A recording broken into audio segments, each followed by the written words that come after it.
मिसळ झणझणीत अशी मिसळ कोणाला आवडत नाही असं होत नाही। केव्हाही मनात आलं की तुम्ही मिसळ करू शकता आणि खाऊ शकता, पण व्यवस्थित झाली तरच त्याची चव व्यवस्थित लागते। मसाले व्यवस्थित परतले गेले पाहिजे, मटकी छान शिजली गेली पाहिजे, तेव्हाच त्याची चव ही अप्रतिम लागते। चला तर आज आपण कोल्हापूर स्टाईल झणझणीत अशी मिसळ करूयात। तर एका प्लेटमध्ये छान शिजलेली मिसळ घ्यायची, त्यावर असा कट टाकायचा, बारीक चिरलेली कोथिंबीर टाकायची, परत कांदा टाकायचा, छान फरसाण टाकायचं, दाटसर दही चवीला आहे, काकडी, टोमॅटो, कांदा, लिंबू, इथे गुलाबजाम घेतला आहे। जर तिखट लागली तर तुम्ही गुलाबजामही खाऊ शकता। दाटसर दही, ब्रेड किंवा पाव तुम्हाला जे हवं असेल ते घेऊ शकता। ठीक आहे, चला तर मस्त अशी झणझणीत रेस्टॉरंट स्टाईल कशी मिसळ करायची ते मी आज तुम्हाला सांगणार आहे। मित्रमैत्रिणी येणार असतील किंवा घरी तुम्हाला खावीशी वाटली तर तुम्ही ही मिसळ करू शकता। त्यासाठी परफेक्ट मसाले कसे करायचे, कसे फ्राय करायचे, मटकी कशी शिजवायची ते मी इथे सांगितलेलं आहे। व्हिडिओ आवडला तर लाईक करा, शेअर करा, सबस्क्राईब करा। इथे मी कढईत 2 चमचे तेल घेतलेलं आहे, त्याच्यामध्ये आपल्याला टाकायचे आहे मोहरी, कढीपत्ता आणि आपली व्यवस्थित हळद टाकल्यानंतर मिसळ ही मटकी परतून घ्यायची आहे। मटकी व्यवस्थित परतून घ्यायची आहे छान, आणि मीठ टाकायचं आहे चवीनुसार। मटकी व्यवस्थित निवडून धुवून घ्यायची आहे आणि मगच फोडणी टाकायची आहे। आधी व्यवस्थित मटकीला फोडणी द्यायची आहे, चवीनुसार मीठ टाकायचं आहे, वरून बारीक चिरलेली कोथिंबीर टाकायची आहे, छान परतून घ्यायची आहे। जेवढी तुम्ही परतून घेताल तेवढी मटकीशी छान लागते। आता याच्यामध्ये आपण गरम पाणी घालायचं आहे। गरम पाणी का घालायचं आहे, कारण मटकी पटकन शिजू शकते। कुकरला लावली तर 2 मिनिटात होईल, पण चव ही जी असते ना ती व्यवस्थित परतून घेतल्यावरच होते। पाहू शकता, हे बघा किती सुंदर झालेली आहे, मटकी शिजलेली आहे। आता मसाला करूया। इथे मोठे 4 कांदे भाजून घ्यायचे आहे, थोडं तेल टाकायचं आणि व्यवस्थित परतून घ्यायचे आहे। त्याचा कच्चेपणा गेला पाहिजे आणि त्याचा व्यवस्थित कलर आला पाहिजे, तांबूस असा कलर आला पाहिजे। आणि कांदा भाजताना डायरेक्ट गॅस बारीक ठेवून हे करू नका, व्यवस्थित परतत राहा। आता कांदा साईडला काढून घेतला। आता त्याच्यामध्ये 1 वाटी खोबरं घेतलेलं आहे मी, किसलेलं वाळलेलं खोबरं आहे हे, तुम्ही तुकडे सुद्धा भाजू शकता, पण किसलेलं खोबरं घेतल्याने ते मिक्सरला पटकन बारीक होतं, व्यवस्थित लागतं। लालसर आपल्याला भाजायचं आहे।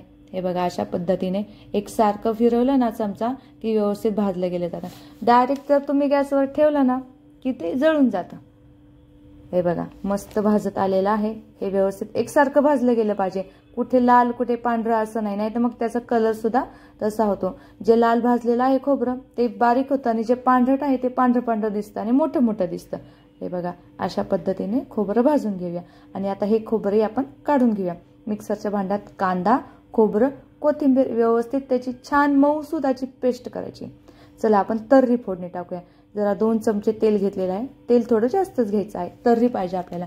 त्यात जिरे मोहरी तडतडले की कांदा टाकायचा, आलं लसूण पेस्ट टाकायचं, हळद टाकायची आणि व्यवस्थित परतून घ्यायचं। ही स्टेप खूप महत्त्वाची आहे। इथे आपण कांदा व्यवस्थित परतला गेला पाहिजे, मसाले सुद्धा आपले व्यवस्थित परतले गेले पाहिजे। कांदा परतला की टोमॅटो घालायचा आहे, व्यवस्थित परतून घ्यायचा आहे, कढीपत्ता घालून घ्यायचा आहे। हात लगेच मी इथे थोडंसं धनेजिरे पावडर घातलेलं आहे, थोडीशी हिंग घातलेली आहे। व्यवस्थित फ्राय करायचं आहे, फ्राय केलं तर चव छान लागते। हे बघा पाहू शकता अशा पद्धतीने फ्राय करून घ्यायचं। इथे थोडासा वेळ लागणार आहे तुम्हाला, इथे वेळ लागणार आहे। आणि आता जो आपण मिक्सरमधनं मसाला बारीक करून घेतला होता तो एक टाकायचा, तो पण टाकायचा, परतून घ्यायचं व्यवस्थित। बघू शकता किती छान कलर सुटलेला आहे, हळूहळू कलर येत आहे त्याला। हे बघा अशा पद्धतीने एकसारखं मिक्स करायचं आहे आपल्याला आणि परतूनही घ्यायचं आहे। जेवढं परतून घेताल तेवढी चव छान लागते। इथे मी आलं लसूण पेस्ट परत थोडीशी टाकलेली आहे, मला वाटली गरज त्यामुळे मी थोडीशी टाकलेली आहे। आणि आता त्याच्यामध्ये आपल्याला टाकायचं आहे लाल तिखट वगैरे। मसाला छान परतून झालेला आहे, ह्याला तेल पण सुटलेलं आहे बघा। काळं तिखट वगैरे टाकायच्या आधीच ह्याला तेल सुटलेलं आहे बघा। हा शिजू द्यायचा आपल्याला व्यवस्थित, याचा कच्चेपणा जाईपर्यंत व्यवस्थित शिजला गेला पाहिजे, तर तर्री छान लागते। तर्रीच मेन महत्त्वाची आहे मिसळमध्ये, तर्रीला एवढं महत्त्व आहे। जेवढी तर्री तुमची झणझणीत अशी चरचरीत होईल ना तेवढा तुमचा मसाला मिसळ पाव मस्तच लागेल, 1 नंबर होईल। हे बघा मस्त कच्चेपणा गेलेला आहे, त्यातला ओलसरपणा गेलेला आहे। पाहू शकता अशा पद्धतीने तुम्हाला व्यवस्थित फ्राय करून शिजवून म्हणा तुम्ही शिजून घ्यायचे, व्यवस्थित शिजलं गेलं पाहिजे। आता ह्या स्टेपला आपल्याला मसाले टाकायचे. 2 चमचे लाल तिखट टाकत आहे, काळा मसाला टाकत आहे, कांदा लसूण मसाला टाकत आहे. तुम्हाला जर अजून जास्त झणझणीत हवी असेल तर अजून 1-2 चमचे तुम्ही तिखट वगैरे वाढू शकता तुमच्या आवडीनुसार. ठीक आहे. आता परत व्यवस्थित परतून घ्यायचं आहे. तेल सुटत लागलेलं आहे, तेल सुटायला लागलं आहे. तेल जास्तीत जास्त खोबऱ्यामुळे सुटतं आणि जेवढे मसाले परततात तेवढं तेल सुटतं. हे बघा, आता वरून मीठ टाकूया. मीठ टाकलं की अजूनच मऊसूत होतो मसाला, व्यवस्थित फ्राय होतो, छान लागतो. इथे मी थोडीशी साखर टाकलेली आहे. साखरेने छान तवंग येतो.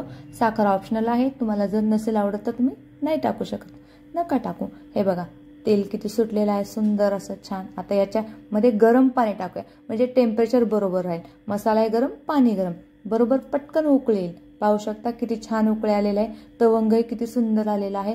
आता बारीक चिरलेली कोथिंबीर टाकून घेऊया. ठीक आहे. आवडली तुम्हाला मिसळ? ही झाली आपली मिसळ. 4 लोकांच्या हिशोबाने मी मिसळ केलेली आहे. ठीक आहे. अशा पद्धतीने तुम्हाला व्हिडिओ आवडला का? आवडला असेल तर लाईक, शेअर, सबस्क्राईब करायला विसरू नका. इथे सोबत पाव, मस्त मटकी, तर्री, फरसाण, दाटसर दही, गुलाबजाम, तिखट लागलं तर मध्येच परत कांदा, टोमॅटो. तुम्हाला व्हिडिओ आवडला तर व्हिडिओला लाईक, शेअर आणि सबस्क्राईब करायला विसरू नका. मैत्रिणींनाही शेअर करायला विसरू नका. धन्यवाद.